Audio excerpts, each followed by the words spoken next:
Hello, human peoples. You're listening to the podcast network of Gamefully Unemployed. To support us and gain access to great exclusive podcasts like Fox Mulder is a Maniac, Tom and Jeff Watch Batman, Star Trek The Next Futurama, and our latest show, Spiel Boys, head over to patreon.com/gamefullyunemployed. We do game streaming, movie nights with our patrons every Friday night, and you can even commission your own podcast about anything you want. Literally anything, within reason, and we have to do it. You are quite frankly out of excuses not to go visit patreon.com/gamefullyunemployed. That's patreon.com/GAMEFULLY unemployed, which is spelled like it sounds.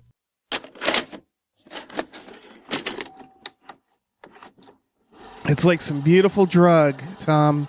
It is. In your back. Back drugs. Back drugs! Hey, everybody. Tramp stamp drugs!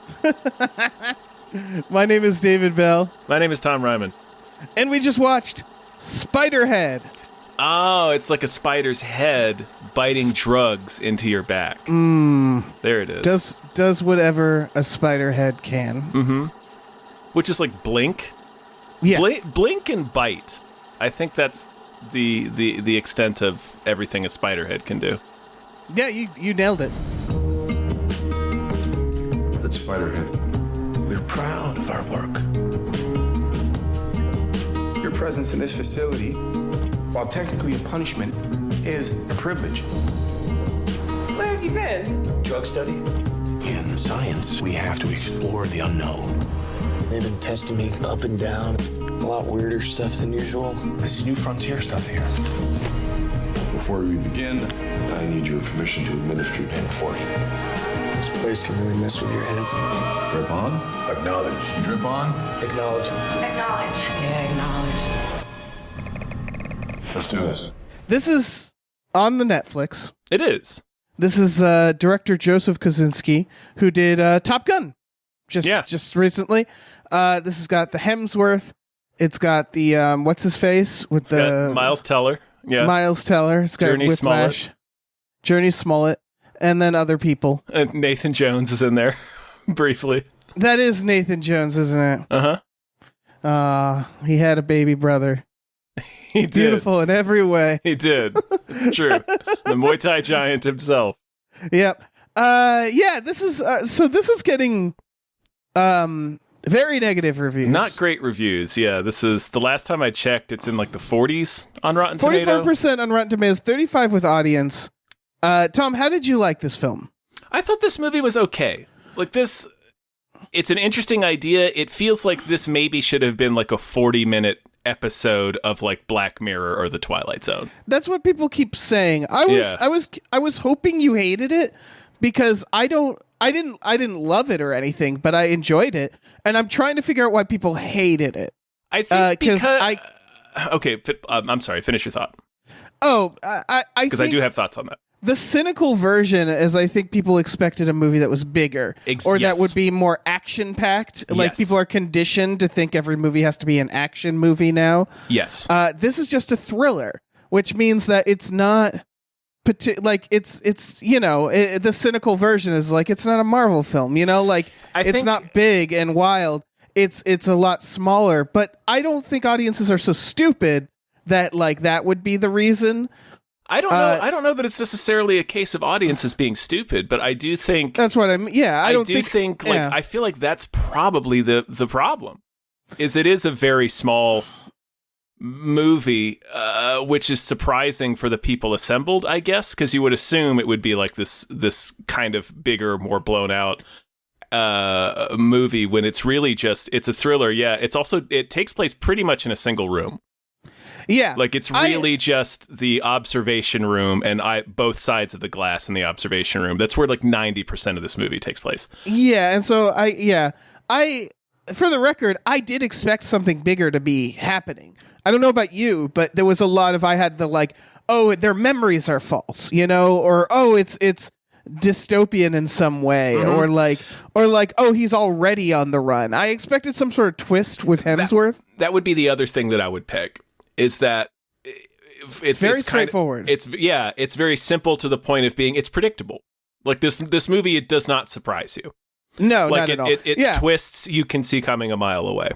Like I said, like I don't love this movie. I wonder if it's actually more of like the Rotten Tomatoes algorithm, where it's like when people say 3 stars. Yeah, when you're lukewarm on like, a movie, it doesn't quite know how to quantify that. Like it could be a movie that you gave 2.5 stars out of 4 to, which is not a bad review. It's just very average. Right. And because Rotten Tomatoes algorithm is a pass fail, that could be it. But I agree with the 2 things you called out. Like I feel like maybe this movie is smaller and more straightforward than audiences and the critics who reviewed it as well may have been expecting. Because Kaczynski's a big spectacle director. We mentioned he did the most recent Top Gun. If you listen to us at all, we've been talking about him a lot lately because of Top Gun. But he also did Tron Legacy and another Tom Cruise movie, Oblivion, which are these big, high concept sci-fi movies. And this is it's still high concept, but it's fairly straightforward and simple. Yeah. So it does have one of his signatures in it, which is amazing architecture. He loves all that shit. And dancing. So this is filled and dancing. Yeah, that's true. And dancing. And I guess Miles Teller, although he's not in all of them, so that doesn't quite count. No, just like the past 3 though, he definitely likes Miles Teller. Yeah. I don't know. I thought the performances were really good. Yeah, I thought Hemsworth was killing it. I could have seen this as like a stage play too, because again, it pretty much just takes place in the observation room. It's the whole movie almost. It's just in that one room. Yeah, which is very not Joseph Kosinski, but like I think they were going for something that. So I guess we should probably mention what this is about. Yeah, it's prisoners in a experiment on an island called Spiderhead. Our island, I believe, or it's Spiderhead Penitentiary, and they are treated very well, and in exchange, they are testing pharmaceuticals for what appears to be a big company, and Chris Hemsworth is like the representative of that company, and they're testing things like love, making people love each other and fuck, making people see beauty, and I really liked a lot of the sequences of this stuff. Like when he's seeing this beautiful landscape and it's revealed, like, he's looking at like a fucking power plant. Yeah, he's looking at exhaust coming out of a cooling tower, basically. Yeah. And so they're trying to just control emotions with drugs is the main thing. Yeah. Miles Teller. This is where I started getting confused because the first person they tell him he has a life sentence, and I was like, oh, that makes sense. They're probably all lifers, Why wouldn't they be? Mm-hmm. And then Miles Teller killed some people in a drunk driving accident, which is terrible, but like not a life sentence. It depends. And I was like, yeah, I guess. People have gotten pretty harsh punishment for that. Yes, but like that was the start where it was like, okay, that seems. I guess all right, and then what's her name? Journey Smollett, yeah, is like I'm a thief, and it was like okay, that doesn't make sense. And then we reveal that she left her child in her car and killed her, and I was like that's terrible, but that's still not a life sentence. I'm pretty sure. And so it started getting weird where it was like okay, that's why I started thinking like oh, did they plant their memories? Because they shouldn't be here for that. And then the reveal, I'm jumping ahead, is that they're actually like Miles Teller has been free for like 7 months. And that's when things kind of fell apart for me because it was like, wait, he's not counting the days. He's not keeping track. He's not concerned that he's like, it seems like I shouldn't be here. Like it's that where they didn't seem to be, and I guess that's supposed to be the drug, part right? of it. Because the reveal, the ultimate reveal is that what they're actually testing is a drug called OBDX, which makes you agree to do what you're told. So they've been getting that drug every single day on top of the drugs that they think they're supposed to be getting. So the implication that I took away from that anyway is that either they're in such a state, like such a fog from being given these drugs every single day about it, that they lose track, or they're just because of the OBDX, they're just staying there. Right. I guess what it is I think the stuff that like made my wires cross is like they don't act obedient because they has to preserve the twist. So like they don't seem like they're constantly refusing things. They're constantly like annoyed with Hemsworth. They're not annoyed, but they always agree to what he asks. Right. So I guess the idea is it's in like very early stages. Yeah.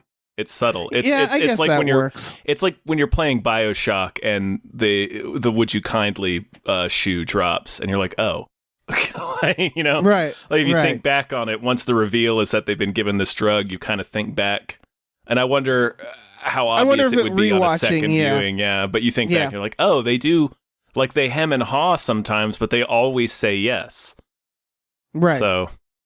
Yeah, except when he doesn't, which is the plot point. Which is the plot point. Yeah. Yeah.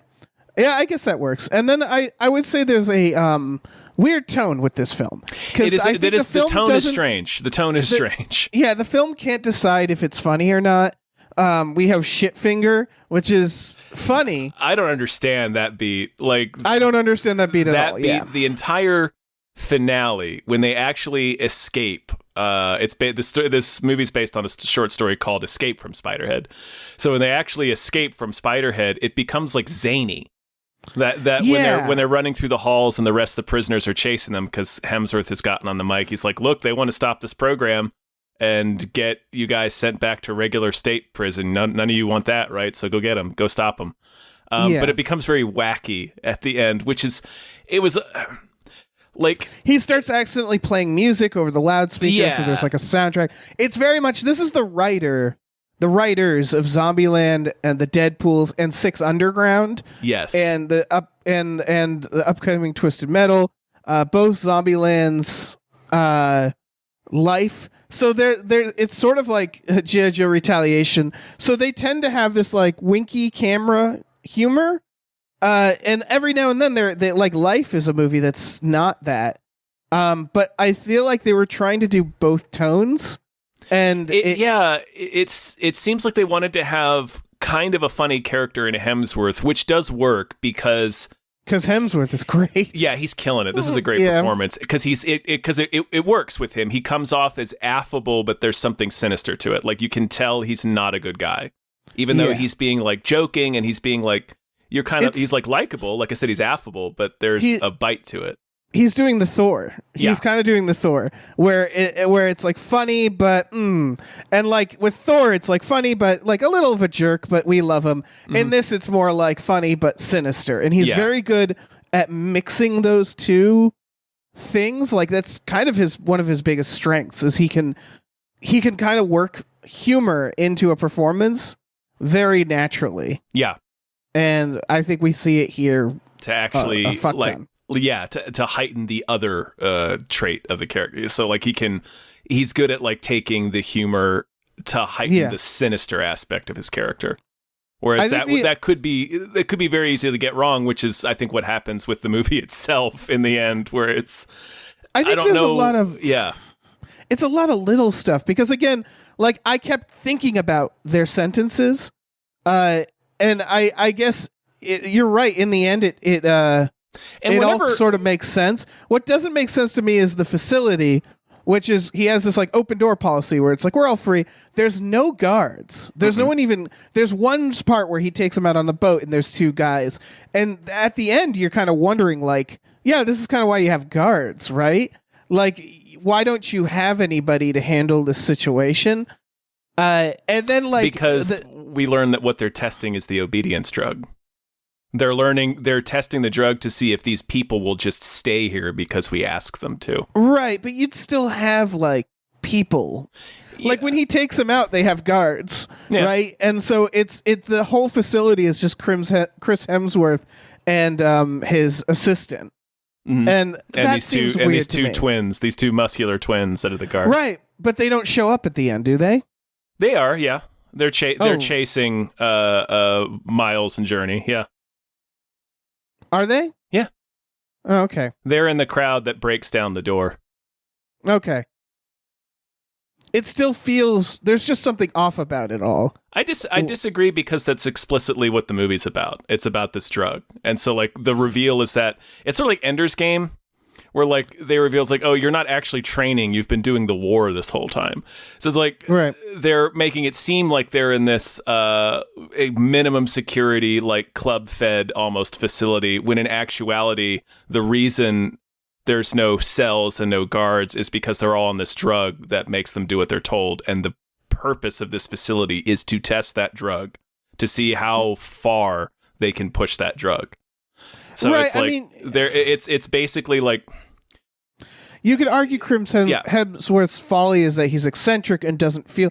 If I was running this experiment, I would still have guards in case something goes horribly wrong. Sure, you would, but he doesn't because he's I would have medics. Medics? Yeah, you'd think there would be some sort of medical staff. For when the lady stabs herself in the neck. I guess that's what it is it all seems to imply something even bigger happening, and then you learn like, no, this is just how the facility is. And I think that's what kind of like blue balled people, where it's like, what's with this facility? It's so sinister, it's this brutalist architecture. There's no one here. There's no guards. It's just Chris Hemsworth.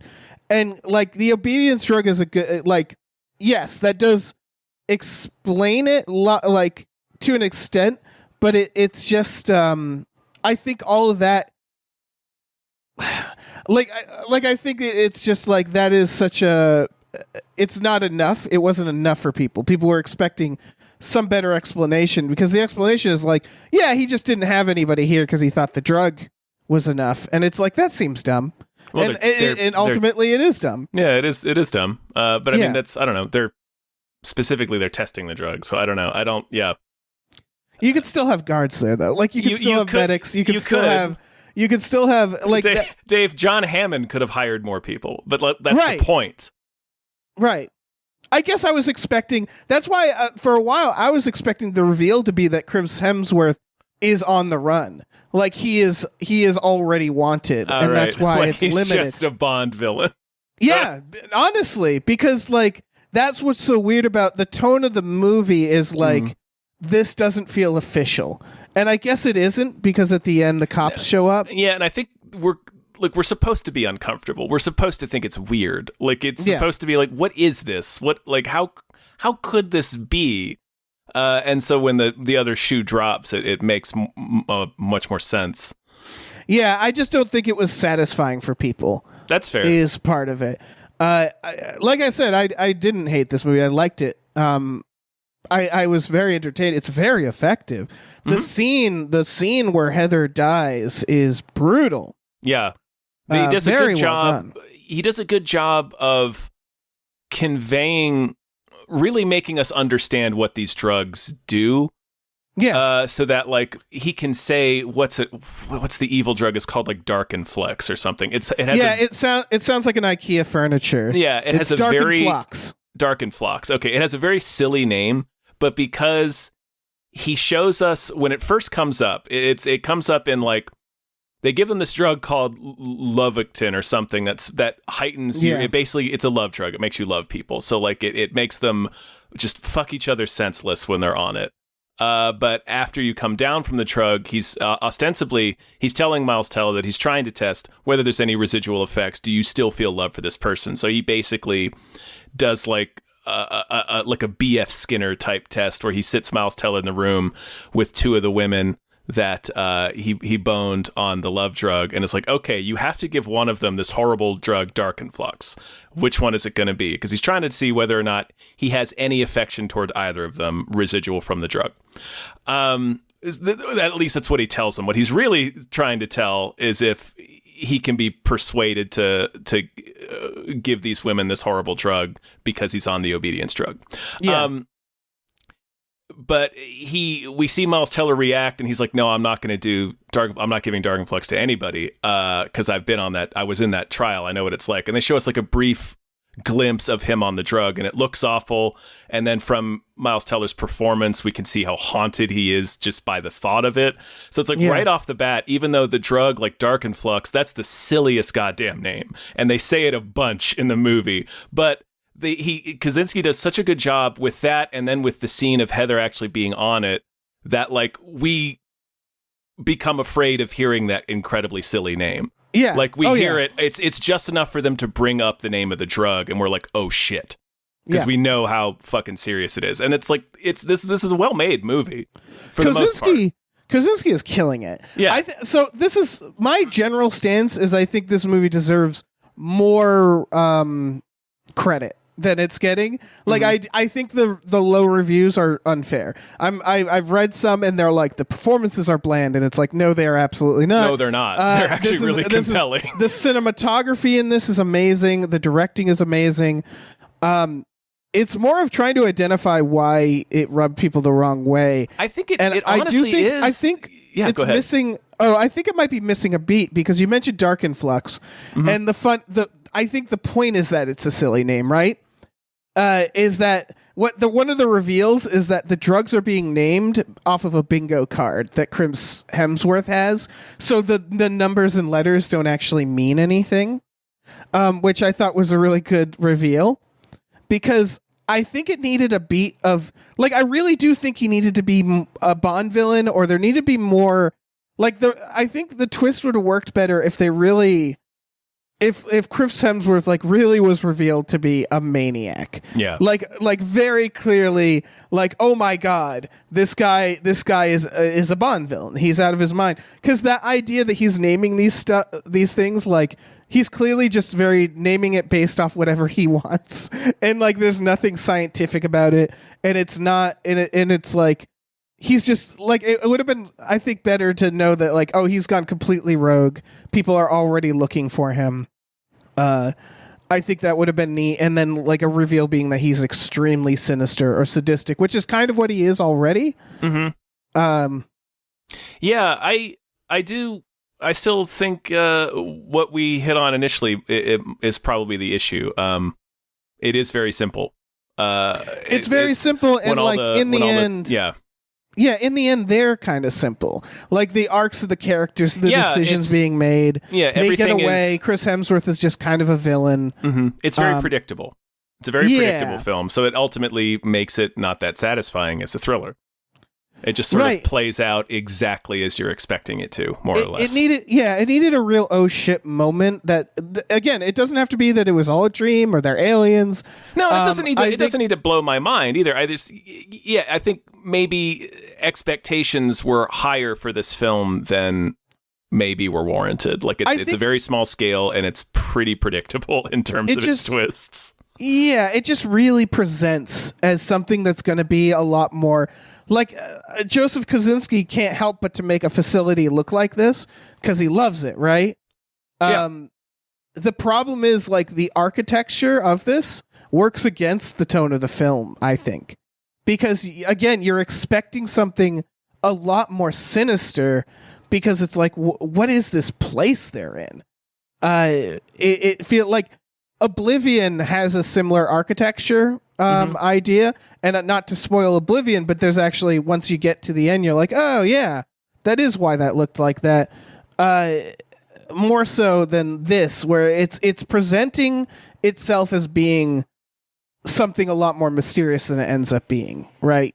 The twist is almost that there's no real twist. Like, I kept writing all these ideas, and like the one thing I didn't write down is, of course, Chris Hemsworth is bad and he's in charge, because that was like a given, you know, and that ends up just being what it is. Right, like he's lying about, like he'll leave the room when he's asking them to do a pretty hard thing, and then come back and be like, "I'm sorry, I called headquarters and they're making me do this." But the reveal with him is that he is headquarters; he's in charge. Right.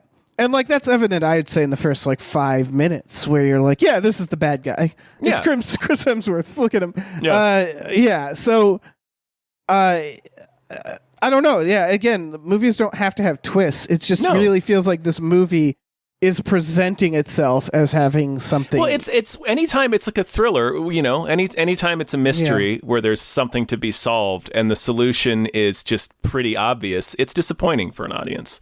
It's like, it's just exactly what I thought it was.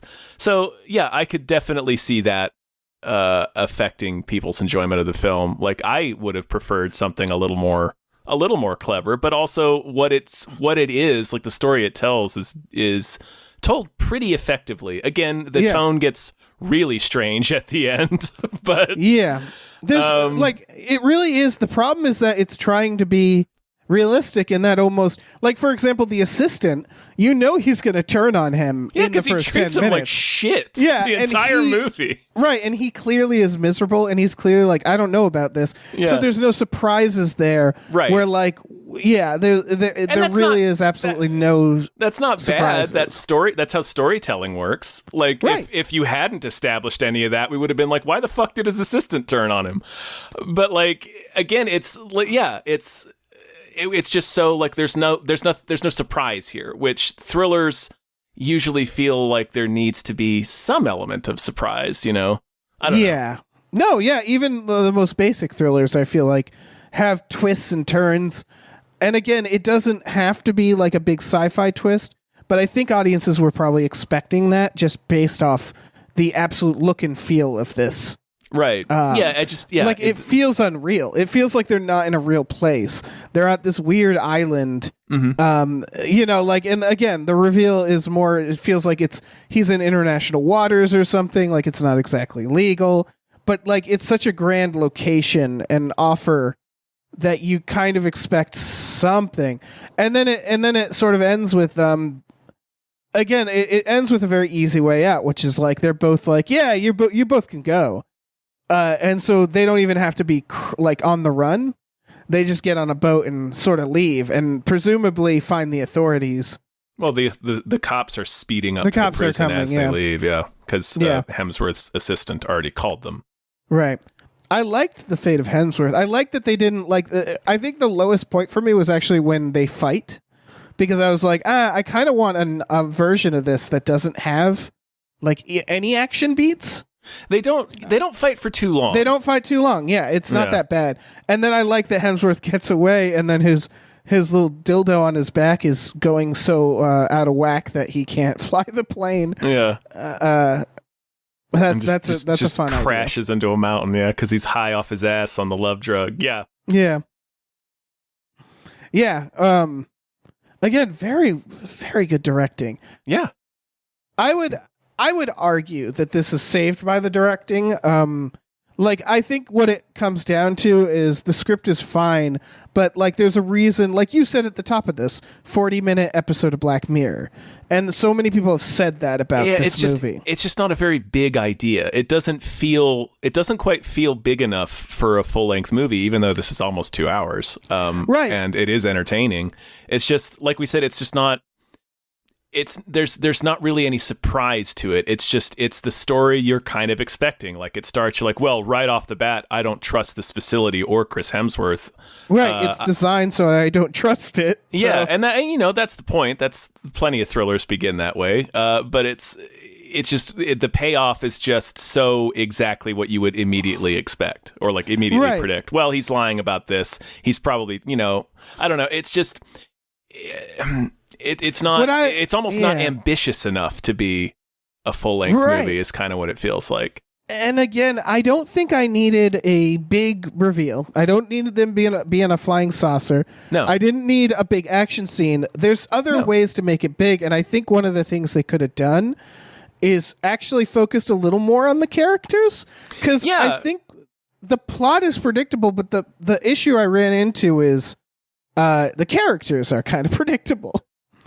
And what I mean by that is like, okay, so we reveal quickly that Journey Smollett is hiding something. She's not actually in jail for what she says she is, right? Yes. And so you have an opportunity there. And so it's gonna get revealed at some point, right? Mm-hmm. And the reveal is that she forgot about her kid in her car, and her kid died, and that is tragic. The problem, the problem is that, like, I kind of wanted her to do something straight up fucking sinister. They still kind of let her off the hook. You know what I mean? They do. Where they pull back a little. They do the same thing with Miles Teller too. Right. They do. Yes, they do it with both. Where I maybe they should have just been criminals. Maybe they should have done. Maybe they should have been there for life. Maybe they should have done something unforgivable. That would have been more interesting to work with from the start, you know? Possibly. I like that there's... Because you would expect this to be these experiments. Here's what's wild to me, is that the experiments are on people who probably have people at home wondering where they are. Well, they know they're in prison. Right, but they know they're in prison for a certain amount of time, right? Yeah. Like the fact that he doesn't use lifers or death row inmates is weird to me. Because well, there's again, it's all part of the test, right? If he's trying to test this obedience drug, he'd get a mix of people. People who have life sentences, people who are free to go.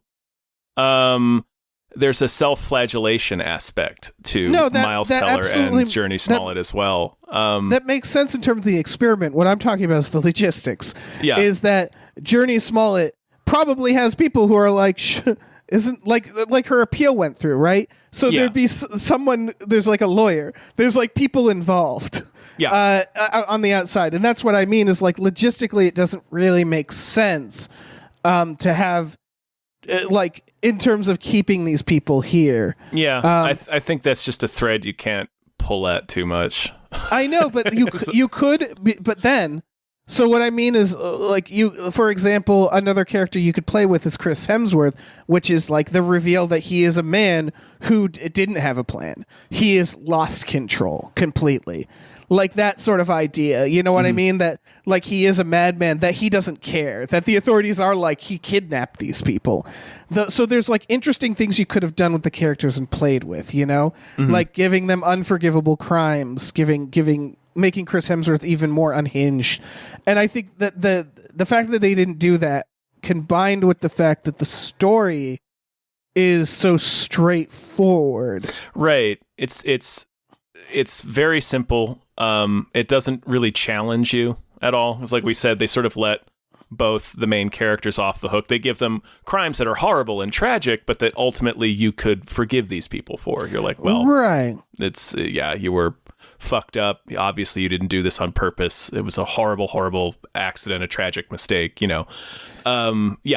It would have been more interesting, because there's still this moral separation. At the end, all the prisoners go after them, and they get away, and we're supposed to be happy. And the prisoners are just left there. I mean, the cops will come and figure it out. And then get it sorted out. But you're right. They also give us a little bit of information about Hemsworth that I could have done more with, because it's not a bad idea. The reveal is that he was abandoned as a kid. His dad dropped him off at foster care when he was 8 years old, just left him there. So that's like driving his obsession to make these drugs, to make this OBDX, is he wants to control people's behavior, and it comes out at the end. And it's an interesting idea. It's an interesting motivation. He wants people to be forced to behave the way that they should behave. Like he's like, I want a world where people don't do this to each other. And it's like, there's the implications, the fascistic, evil implications of that are obvious, you know, but it makes for a compelling villain because he's a guy who like believes in this crusade that he's done. And it's hard to argue with his viewpoint from like the fundamental level. It's like, well, yeah, what happened to you is fucked up and that shouldn't have happened. Right. So they could have done more with that for sure. Can that happen? Can you just return a kid?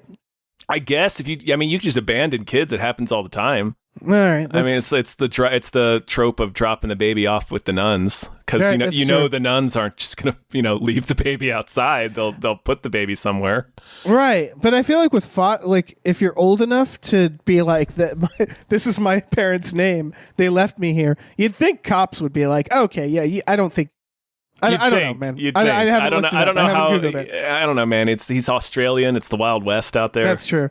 But yeah, you're like that. That is interesting. It doesn't inform his character that much, and it also not that much. But you could have maybe gotten more, like an additional element to his character. One direction would be to make him more sinister, but you could also make him more sympathetic on top of that, which would could help make like the finale a little bit more challenging for people, you know what I mean? Yeah, you could also make it where it's like he's clearly bothered by lack of order. He like his background. It's sympathetic. It doesn't really like groove with the idea, and therefore I wanted to create a world where everybody did what they're told. You know what I mean? Like, Like it grooves a little bit with how affable he is normally until Miles Teller is refusing to do what he's told, and then he starts to lose it a little bit, and it informs that, and that's where it could have maybe come out. Yes. It's like, no, you're supposed to fucking do it because this is the drug. You do what you're told on this drug, and that's why I made, like it could have come out there. It's hard because like, that idea of like fathers should take care of their kids is basically what he wants. Yeah. And that doesn't like translate into torture this woman you love. Does that make sense? Where it's like, yes, you're right. It's like ultimately he's like, I want a world where people can do what they're told, but it doesn't give him a lot to work with in terms of like, that's true, in the scenes. It's like, it's kind of an abstract connection. Yeah. That's like, again, like it's tough to build a character from that. Yeah. It can be done. It can be done, but like, there wasn't enough. I think ultimately what we're saying here is the characters themselves weren't particularly complex enough. No, it's not a very ambitious movie. No, it's not. And it kind of needed to be either one way or the other. It needed to be, and I don't think this is the answer, but it either needed to be an elaborate action movie or like an escape movie, where there's like a lot of moving parts, or it needed to be really, really, really like mindful with characters and did like a really cool character exploration. But like the characters are kind of blockbuster characters.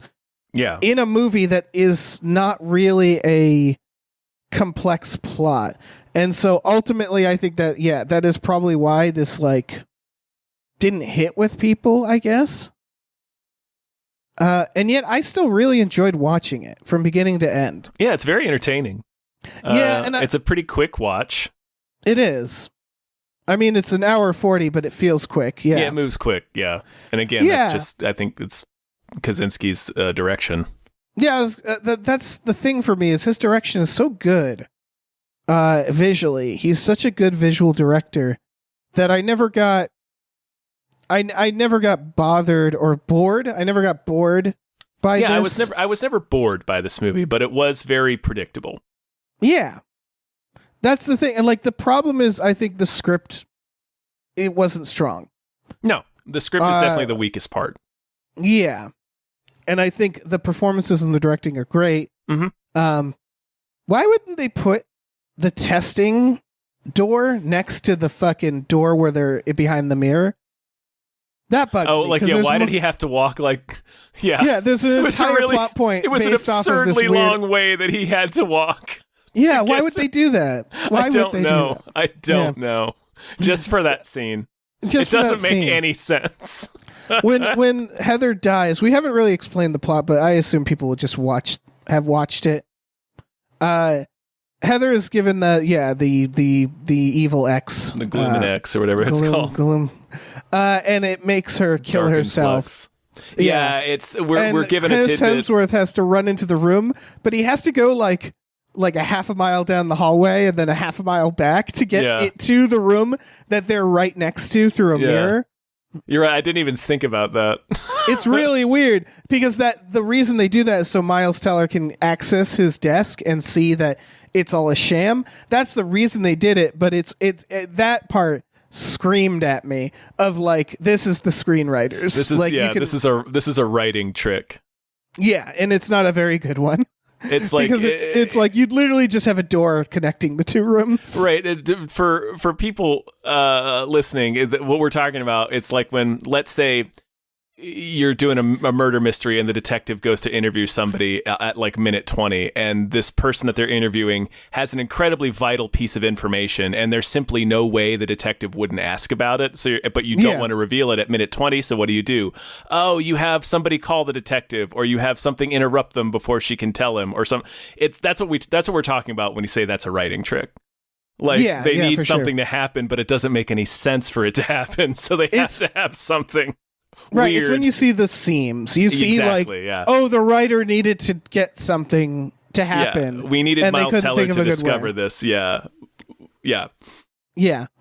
And I think that was a very sweaty moment. It is funny. Yeah, now that I think about it, it is like There's no, you can't explain that. It is inexplicable. Like, No, why would they why would he design it have like to that? run halfway around the building to get to the room that's right next to the room they're in?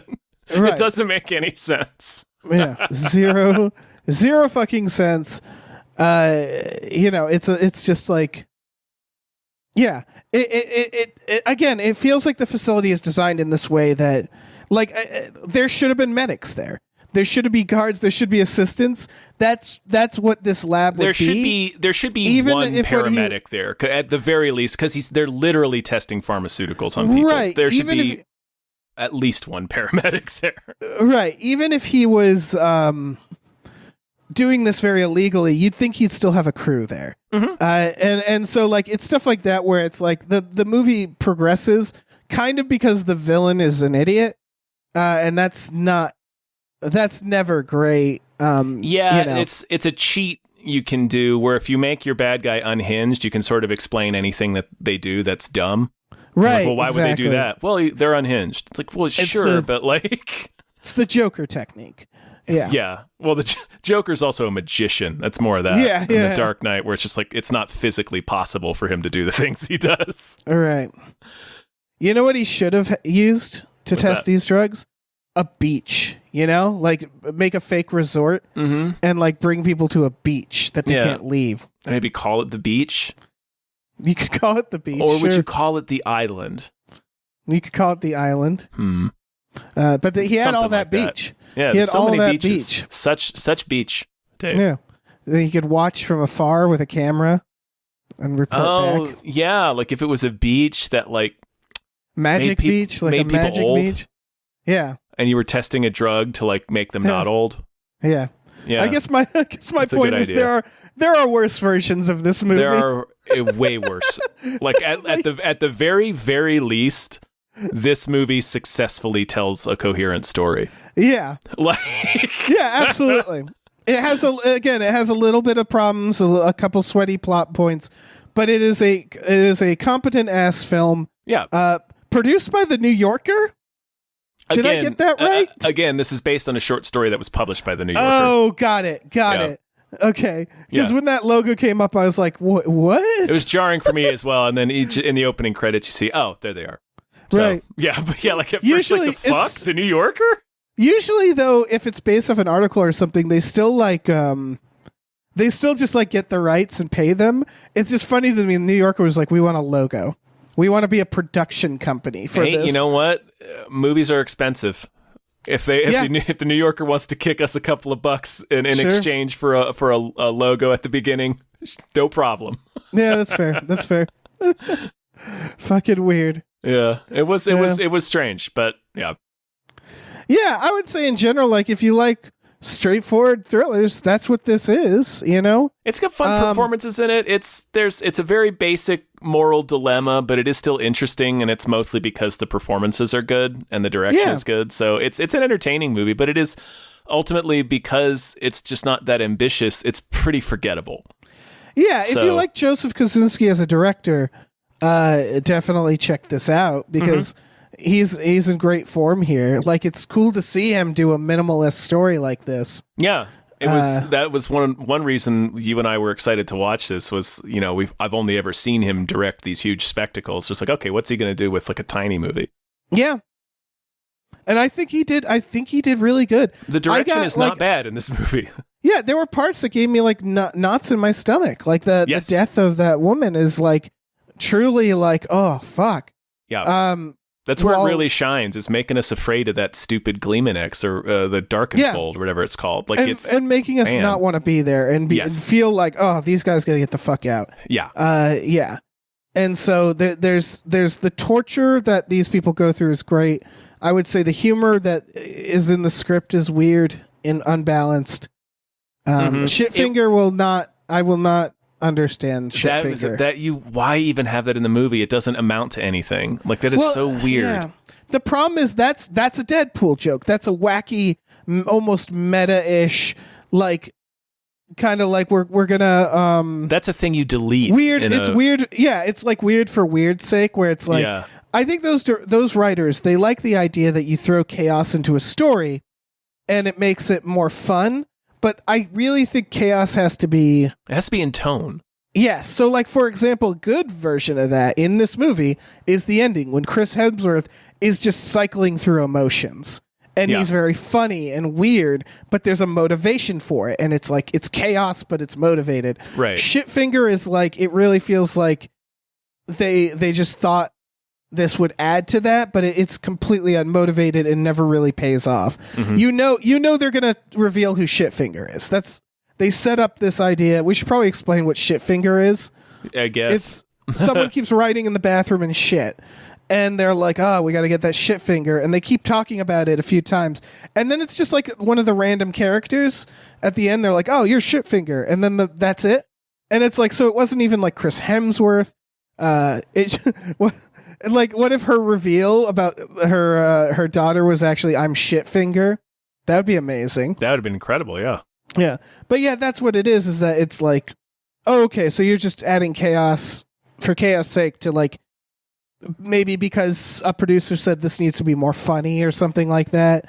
But it's not in tone with the rest of the movie, just because not at all. Hemsworth is a little jokey, but it makes sense for his character because it doesn't come off as funny. It comes off as sinister. Right. So it would seriously be like Shitfinger showing up in The Godfather. Like it's like that out of tone. It's like the fucking a pie scene in American Pie in this movie. Yeah. Where it's like a childish, weird idea. It's really, you're right. It's a joke from a teen sex comedy in the middle of this sci-fi thriller. It's so strange. It's very strange. I can't describe how strange it is enough, but I think we nailed it there. It's like if Shitfinger was in Top Gun. Yeah. It really is like, what's going on here? What is this? Yeah. That's the kind of thing that gets deleted in Draft 2. Yeah. You're like, why is this in here? Yeah. Yeah, I would say with these writers, like I'm generally been underwhelmed by them. I think, for the most part, because they do these things that it's almost like I'm almost a little angry at how they usually work, like stuff like Six Underground, like which I guess didn't work. No, that movie does a lot of stuff. Working is not one of them. Yeah, they're getting like the Clue movie and stuff, and it's like, I don't know. I always see the seams with them. I always see the mechanisms, and I guess I'm not particularly impressed by what they do in their style. Mm-hmm. Which doesn't mean they don't like they're allowed to exist, but it's like, why are they getting fucking Twisted Metal and Clue and so much stuff? Why are we so in love with them? And by we, I feel like the studios are more than audiences. But I don't know, man. The Deadpools are a lot of fun. Yeah. So yeah, they're doing something right. Yeah, clearly. Yeah. I'm out of stuff to say. I am too, I think. Okay. Overall, though, I enjoyed this movie. Yeah. It's forgettable. But yeah, I don't know. Yeah, most movies are forgettable. That's true. You could argue. That's true. Yeah. But yeah, this was I don't know, man. I still don't get the it might be the algorithm or whatever. This is a solid like you said, like 2 out of 4 stars. It's right in the middle. Yeah. Yeah. All right. This is like, I'd give this movie like a 70 out of 100. Yeah, exactly. Yeah. It's not, it's not even in the middle. It's a little above the middle because the directing is so fucking good. Yeah. And the performances are fun. And the performances are really good. Yeah. Yeah. They're engaging. They're not always fun. Chris Hemsworth is fun, but the others are just doing good work. Yeah, for sure. Well, folks, thank you for listening. Yeah. We're at the end of the road here. If you're interested, we have a Patreon, patreon.com/gamefully unemployed. There's exclusive podcasts like Tom and Jeff Watch Batman, Fox Mulder's Maniac, Star Trek The Next Futurama, and Spiel Boys. Those are all for $5 a month. You get access to all of them. We also watch movies with our patrons every Friday night. We have custom We Just Watched episodes that you can get. That's a special tier. There's all sorts of stuff on there, so go check it out. This is all true. It's so exciting for you all to hear that. We also have a store. Head over to GameFieldEmployed.com where you can find a link to our Teespring store where we have all kinds of cool original artwork and designs you can get on t-shirts, mugs, stickers, posters, all sorts of things. So check that out. Yeah, baby. Woo! Yes, babe. Yes, babe. Yes. Affirmative, darling.